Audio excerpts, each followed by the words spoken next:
Hello, welcome to the podcast that reviews every piece of crap superhero film ever made. This is Taped Crusaders. I'm your co-host, Mike Allen, as always, I'm joined by Bex Luthor. Hi, I'm also here. Returning from the swamp. Slightly under the weather, eh? Yeah, but don't worry, it's just, it's not contagious, at least, probably. I don't know. Well, that's good. Through the interweb. Okay, that's good to know. It's a virus. So, here's the thing. Every time I announce a movie, you're always hoping we're going to watch the first one, but it's always like the second or third sequel, the crappy one that no one else wanted to watch. Yeah, and I don't have a choice anymore, so this is true. This is what we watch, and I had never seen the first Swamp Thing. Interesting. So we just dove right into Return of the Swamp Thing. Okay. So I have a question. Sure. Right off the bat. Does this have anything to do with the first one? It's a direct continuation. Same actor playing the Swamp Thing. Same actor playing the bad guy. Yes. Oh my god! Yeah, can you believe it? No. Why? There's even a flashback. Even when they show like the scene of him like on fire and everything, that's actually a scene from the first movie. Oh. Hold on, I do have it up here because like all of the great movies we've reviewed on the podcast, it was free on YouTube to watch, so I have it on my phone so I can Right. Although, just going into this right now, my like one sentence review, I'd pay $4.99 for this. I didn't want to pay $4.99 for Superman Returns. Yeah, you know what's funny? The first thing I thought about this when it started is, oh my god, this is actually entertaining. I was entertained. Yes. Okay, so we should, before we jump into this movie, let's just quickly say, or let me ask you, have you read any Swamp Thing comics?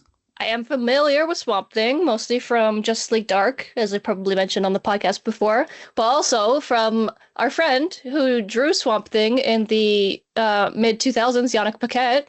That's right, yep. I'm familiar with his Scott Snyder? Yannick?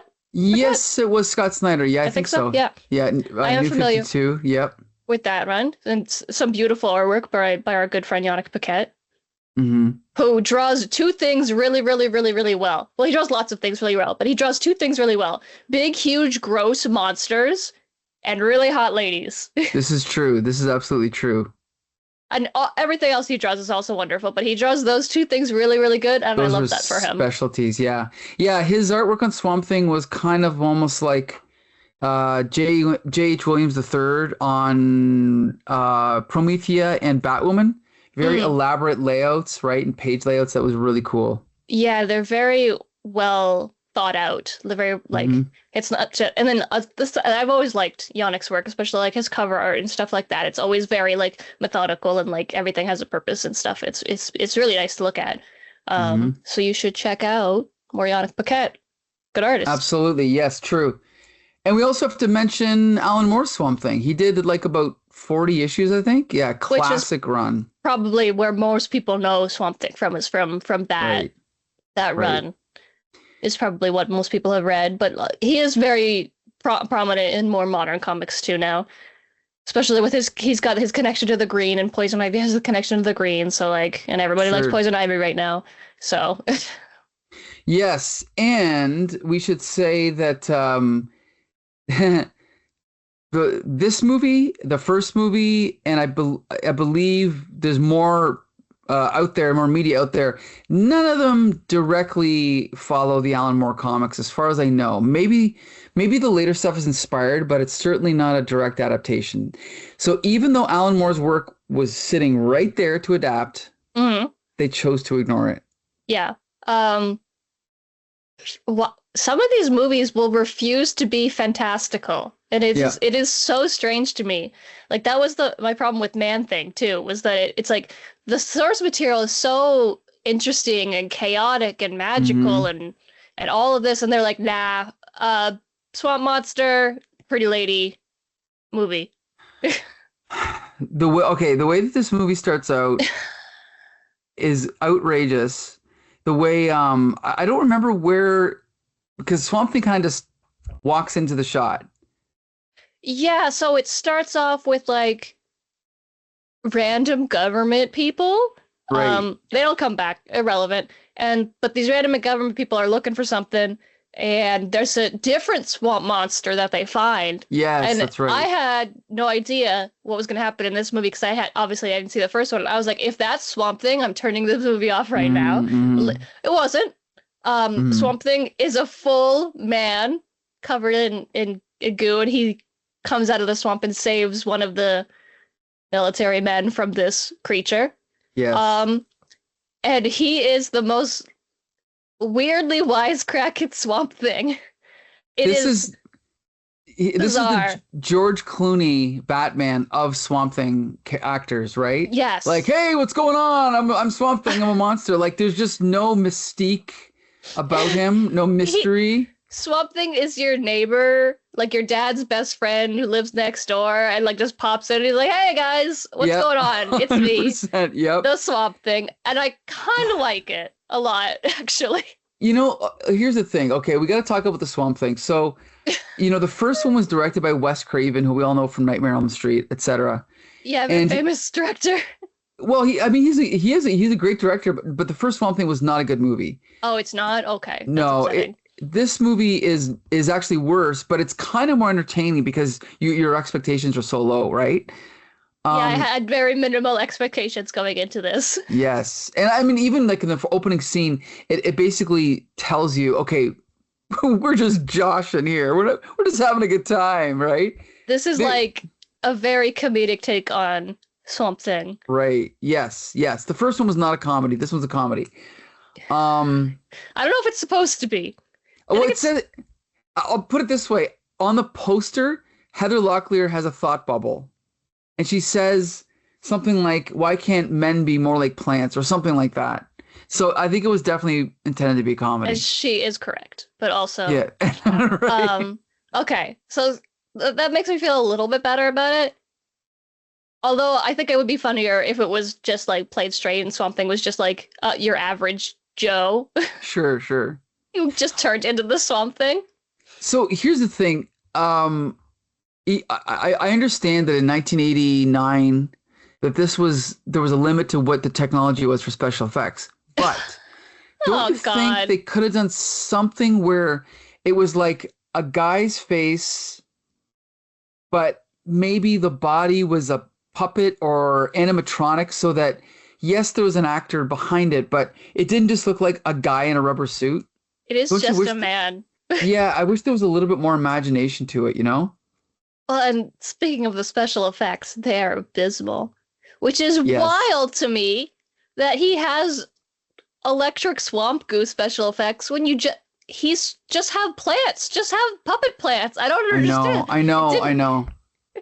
But yes, I like Swamp Thing's face. I like the way that his facial makeup and everything is done. I like that they keep the like Swamp Thing little triangle thingy on his nose that's very like distinct.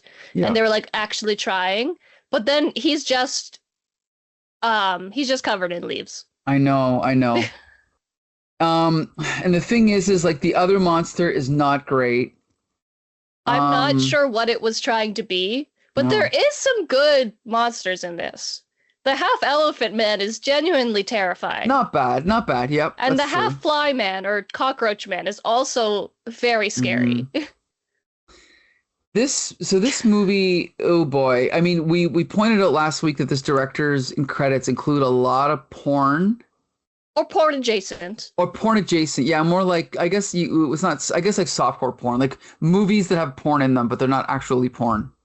Yeah, they're like, if you had some of these movies, it's a joke to have on your shelf instead of you hide it from your guests. Right. Yes. You don't. Although some of them were questionable. I remember.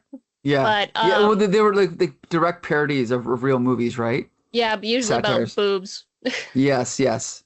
Which so funny. This movie, less boobs than Man Thing. Yeah. Zero nudity, right? Yeah. I believe. Yeah. Lots of nipples. Yes, this is true. But it was 1989, so I forgave it. Mm-hmm. We also should point out this movie came out like literally 2 weeks before Batman.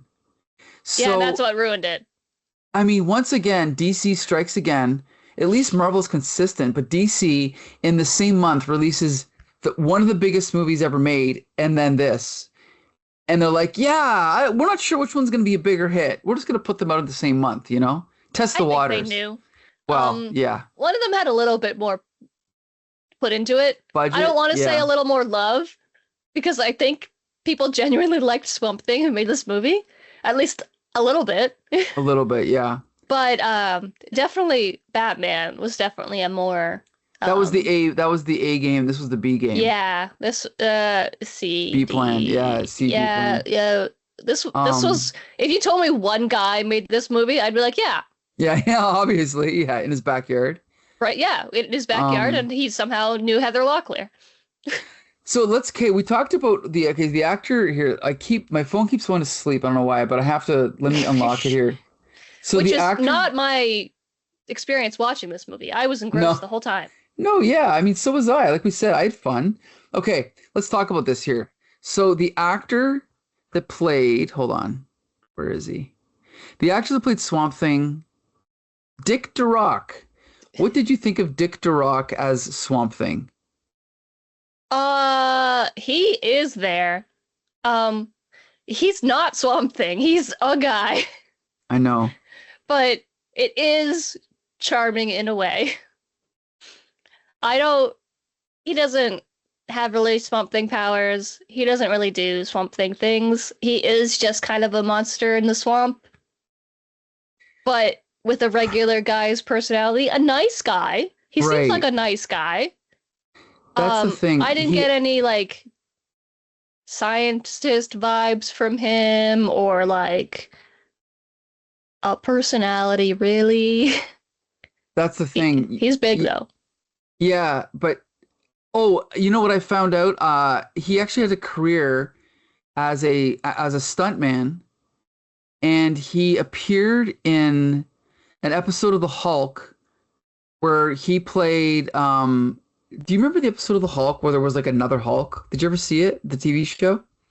Yeah, I think that sounds about. That's kind of how the Hulk be, right? There's always just like a big monster he fight. Well, no, but this is like an actual other Hulk. Like okay. Like Bruce Banner, David Banner finds out there was another Hulk before him. So it's a really one of my favorite episodes. Yeah, and it's he's pretty played by Mr. Durock here. Dick Durock, yes. Well, good for him. You know. Yeah. He wasn't really given a whole lot to work with, I think. He was also Man at Subway Station and Die Hard with a Vengeance. But anyway, that's neither here nor there. Yeah, he was okay. I mean, that's the thing. Like we said, there's really no mystery or mysticism or tragedy or pathos with him. He's just a guy in a rubber suit, right?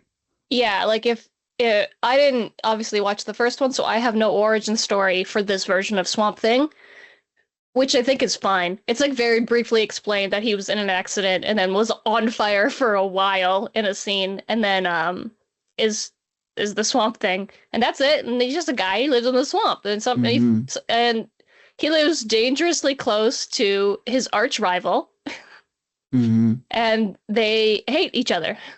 Okay, speaking of his arch rival, Louis Jordan, whatever. He is an actual real actor. I thought he was really good. What did you think? This whole movie is very cartoony, is very like cheeky and campy. Sure. And there are parts of this movie where he's like genuinely acting, and I'm like, buddy, what are you doing? There's no way you got paid to say your lines that well. Yeah, you're right. But good for him. But it does not match sometimes. When like all of these like hunky extras are running around beside him, and he's like a true evil genius character. Right, yes. But I did like him. Well, I didn't like him. I thought he was an asshole. But I thought he was good at being an asshole. Yeah. Definitely. Yeah, he was fine. He was definitely fine. There's no doubt about that. Yeah, and I mean the writing in this movie is they thought about it a little bit, I guess. Like, so he did the best with what he had, I think. So apparently, I forgot about this. He played in a James Bond movie. He was in Octopussy. Oh, great. Yeah, but he was also in Alfred Hitchcock's The Paradigm Case, which was from 1947. So he's older than I thought. How old is this man? He was born in 1921, which means when he did this movie, he was what? He was 70? No, Almost 70? That can't be right. Yeah, I guess it is. Well, what's 19... crazy is like at the end of the movie, they show him like regenerated or whatever, and he looks a little bit younger. So if he was 70, holy crap. Yeah. Good for him. Wow. Yeah. 68. Okay. We've also got, we got to talk about Heather Locklear. Abby Arcane. I love her. From the moment she's on screen in that freaking plant store talking to herself, I was like, oh, I love this woman. She's my favorite. Every scene with her is a joy to watch. In fact, when she's not on screen, I'm like, where is my girl? Because she plays it so straight. She is this girl from LA who doesn't take anybody's shit. And he's just like, I'm just going to go deal with it then, I guess. All these psychics are telling me that I should go confront my stepbrother. She does. The first time Swamp Thing rescues her from the building, she's shooting bad guys out the back of the truck like crazy. She sees this big giant swamp monster and she goes, yeah, you know what? That's my guy. And I love her for that. I love it.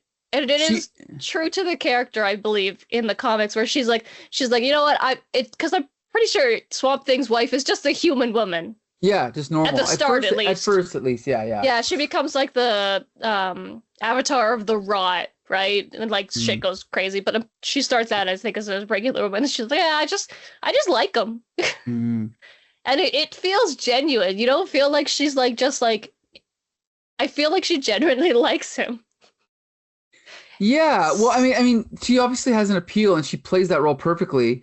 So like, and I'm going to point out, because I covered this last week a little bit, but she was a huge star in the 80s. I didn't know this. She was in 127 episodes of Dynasty. You know Dynasty, right? Nope. It was a late night. Like, are you familiar with the late night? What did they call them? Like, I guess there were like nighttime soaps, like Dynasty, Dallas, Falcon Crest. Oh, yeah. They were all about rich families. That was the premise. And they were hugely popular in the greedy, materialistic 80s. And she was on one of them like for a long time. She was also on TJ Hooker, right, with William Shatner. She was the girl in that. I forgot about that. So she's one of those people that I always saw, but I never knew what I knew her from. But she was in a lot of things back then. And then, she was in 199 episodes of Melrose Place. Good for her. Completely forgot she was in that.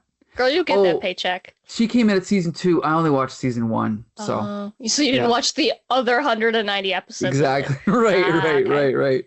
No, she brings so much charisma to the screen. And like, just even her weird Valley Girl outfits, like she pops, and her like baby blue dress pops the whole movie, and everything she says is like quirky and fun, and she headbutts a guy in the face when he tries to sexually assault her, and it's just, she is a great like lady who falls in love with a swamp monster. And the thing is she plays it sincerely. Like, she is charming, and she's obviously having fun, right? And she's enjoying the role. Yes. I hope she was having so much fun on set, kissing Dick Durock in that Swamp Thing outfit. Yeah. And then also, do you remember the scene where she has like the sex scene?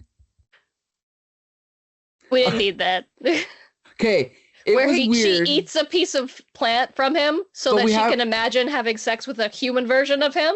We have to give credit, though. I believe that's from the Alan Moore. Like the biting of the piece of him is from Alan Moore. I don't know about the hallucination. That might have been something the movie thought of, but it was a little weird. Here's my thought on the whole thing. Also, when Alan Moore did it too, cowards, the lot of them, let this lady fuck the monster. Okay. I want to tell you something about the internet, and I don't think you're ready for it. Okay, go ahead. Women love a big, gross monster. Okay. Desperately. There is a whole subgenre of female erotica that is just women having sex with monsters. Interesting. It is very common. I think the closest like mainstream version of this I can show you is like Twilight with vampires. Okay. Like that's a very long stem of this, but women love reading about human women fucking monsters. Swamp monsters, aliens, Venom. Venom is very popular. So you're okay. So, what you're saying is they should have had physical sex, Yes. actual sex. Okay. What I'm saying is, no, I'm not like, oh, a sex scene. No, she should have fucked the swamp monster because she loved him the way he was. Okay. And they're cowards for changing that in any reason whatsoever. And I 120 million% guarantee you, if you go around the internet, there is fan fiction and fan art of Swamp Thing and Abby together. Okay. 100% guarantee you. So. Okay, we also have to talk about Sarah Douglas, who played, oh wait, what is her character? The other lady. Dr. Lana Zarell. That's kind of a Superman sounding name, but anyway. Yeah. She's there. So I'm going to point out, I thought she was better than expected because I'm used to seeing her in Superman, and she's just a bitch in Superman 1 and 2. She's just the bad guy. In this, she actually had a little bit of range, a little bit of character, so I liked her.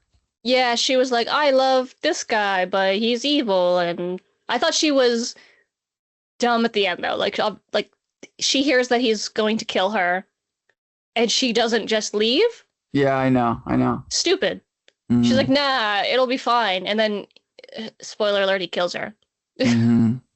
I thought that was messy. I thought her character wasn't consistent. Sure. I do have to point out that she was in 51 episodes of Falcon Crest, another nighttime soap. And she was in V, The Final Battle. You remember V, right? Nope. Remember where the aliens come to Earth and they peel off their skin and they're lizards? Oh, yeah. I remember the lizards. Such a good show. But anyway, she was Pamela in V, The Final Battle. Oh, okay. And as soon as you said peel off lizards, I was like, oh, yeah, I remember the peel off lizards. Of course. She was fine. I will say, though, for this weird, kind of not really horny, low-budget 80s movie, there's a lot of women characters. And they all kind of are, like, good and cool. Like, Dr. Zarell, she's, like, the head geneticist in her field. Mm-hmm. Heather Locklear's character is a badass. The other female character, like the guard, I love her, too. Like, for a director who only makes movies about boobs, this was not as objectifying as I thought it was going to be. Okay, that's an interesting point. Yeah. Like, I was at no point are these women like belittled for being women. Mm-hmm. There's like obviously Heather Locklear almost gets sexually assaulted by one guy because we have to have that, I guess. Mm-hmm. But it doesn't happen. Cool. She saves herself from it. Also cool. Like, well, I wanted to be more mad because a lot of stuff that I watch from the 80s makes me mad. Well, maybe you won't sing the same tune if you watch the same director's film called The Bear Wench Project 2, Scared Topless. But that's for another podcast. You know, watch that movie, and it's about, like, it's very pro-women, pro-sex, like. Could be. Because it could be. I mean, I have my doubts. Yeah. But I was pleasantly surprised with the way that this movie went with its female characters. Well, yeah, and with a lot of things. Like we said, we both were entertained. Like, I guess this guy, whoever he is, he's a B movie director, but he knows how to entertain an audience. Like, the army guys, they were at least kind of entertaining, right? They were so jacked. But they had more personality than, what's his name, Bryan Singer's goons in Superman, right? All of the goons, all of Dr. Anton's, like, goons, they all have, like, quips and backstories, and like, there's really funny shots of them, like, guarding the property where they're just, like, walking back and forth, and it's funny. Yes, it is.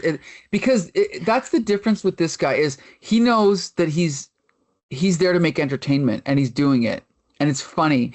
And even though, okay, you know, like when Heather Locklear does a quip and then runs away and gets away from the bad guy, of course we know it's not realistic. She's not in any real danger. It's like an episode of Dukes of Hazzard, but at least it's entertaining, right? I was thoroughly entertained. It's funny. It's funny to watch her in the mini dress, like talking Yes. mad shit to her captors, Mm-hmm. and then trying to like flirt with him to let her out, and then she immediately like throws a beaker at him. It's Yes. like it's not complicated or like any stretch of the it's not this movie wasn't winning an Oscar, but it No. didn't set out to do that. It was just supposed to be Exactly. campy fun, and I think it was. Totally was. I agree. I agree. Um, what did you think of the ending with the little hint that what's her name? Heather Locklear is now going to transform Good for into. her. Okay, okay, okay. You know what? She was running a plant store in LA, Mhm. and that other lady seems like she's got that covered. She can live in the swamp with Swamp Thing now. It seems like they're Mhm. going to have a lovely life together. He's not going to be alone. She seems to genuinely like him. He seems to genuinely like her, even though like she's like the prettiest woman you've ever seen in your entire life, but he's like interested in the things she has to say. Yeah, right, right. But you know what else? It was also funny how quick she was to just be like, okay, well, I guess you're my boyfriend now. Yeah, There was no courting. It was just like she just fell for him fast, right? immediately. But Hmm. like that happens in movies with non-monster men all the time, where it's like he saves the girl and she's smitten by him. This just happened to be a big green guy, and she was like, you know what? I've had worse boyfriends in LA. Yeah. Right, right, I'm right, like, this right. guy listens to me and cares about my safety. We're Hmm. like green flags all the way. Cares about the environment. Yeah, I don't blame her. Sometimes when you Hmm. go on too many bad dates in a row and one guy shows up and he's like the bare minimum of an acceptable man, you're like, you know what? I don't really fuck with the way that your face is, but also you're nice to me. So did Yes. you want to get married? Uh-huh, exactly. Yes. Oh, I hear that. This is why when men are like, women only go for attractive guys, I want to tell you right now, women go for Swamp Thing all the time. You mhm. just have to be Swamp Thing. Like we were saying before we recorded, you just have to be Superman, but you don't have to look like Superman. Just have to act like Superman. It's not hard to be an actually nice guy, and you can get a girlfriend. They are really easy. You just have to listen to what they say and care a little Da- bit. Dating advice on Tape Crusaders. That's what it's come to. You know, I figured it out. I'm not there yet. Yeah. You know, I think I just got lucky. Maybe I'll have to start dating swamp women. Maybe that's what I have to try next. I mean, if there's one thing gay women like, it's a big monster lady. So you should try. Maybe I will. The two like most popular ladies on the internet in the last little bit. Right now, there's one lady who's a big demon lady from this video game Dispatch. She's everywhere. Like a little while ago, this giant vampire lady from Resident Evil was all over the internet. So you know, yeah, big monster lady. I'll keep that in mind. Is there anything else that we'd like to talk about with this movie? Anything we haven't covered? I need to talk about the worst part of this movie. Okay, what is it? Why are there kids in these movies? I forgot about the kids. They stuck out like a sore thumb. Cute kids, adorable. Cut them. What the fuck? Overacting, yeah. Well, they're 6. Yeah. But here's the thing, I have to point out something. The first Swamp Thing movie by Wes Craven was not a great movie, but it had a really good character, a young black kid, and his character's name's Jude. One of the funniest characters I've ever seen in a movie. And as far as I know, I don't even think he was like in the script. I think he was just there, and they're like, why don't you just be in the movie? And he delivers all of his lines in this deadpan way. Now, because of him, you have to see the movie. Well, Jude is I so will funny. watch it just because of his kid. Okay.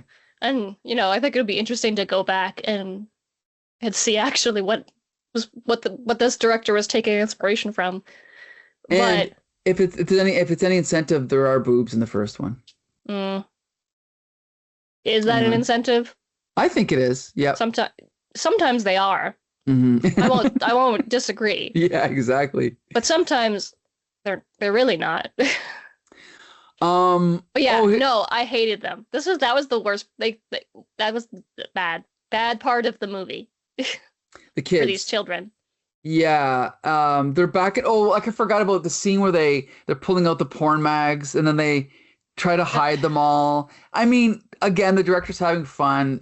I understand what he was going for, but I did like the callback because I don't know if you noticed, but when one of those porn mags later in the movie, one of the like gross doctor is reading with the exact same magazine. I noticed that. He's like imagining splicing her into some weird animal hybrid lady.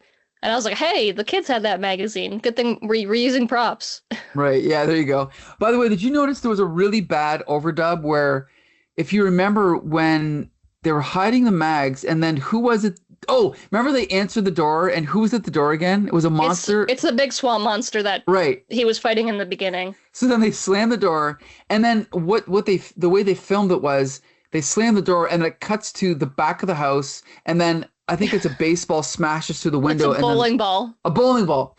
And then they jump out. But they felt like they had to explain it. So they said something like, hey, the windows are all locked. Oh, look, it's my dad's bowling ball. And then he throws it through, as if they had to explain it. Like, we would have figured out why they used a bowling ball, right? Yeah, to break the glass. Yeah. Exactly. But then they re-mentioned that because it's his dad's bowling ball, but then it's the other kid's dad's camera. And they're like, see, we both use things from our dad. And I was like, why does it matter?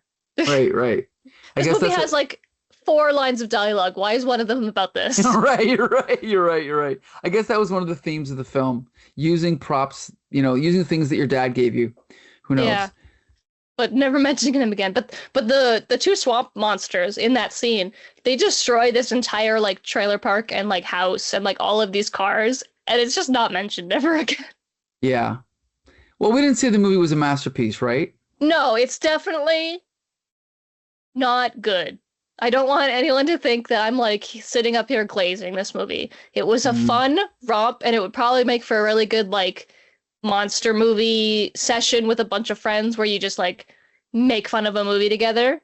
This is prime for that. Yes. I watched it by myself. Oh, Josh didn't watch it? I didn't want to ruin him. I have to sully him. I have to save Josh watching movies for me where I really need him. Gotcha.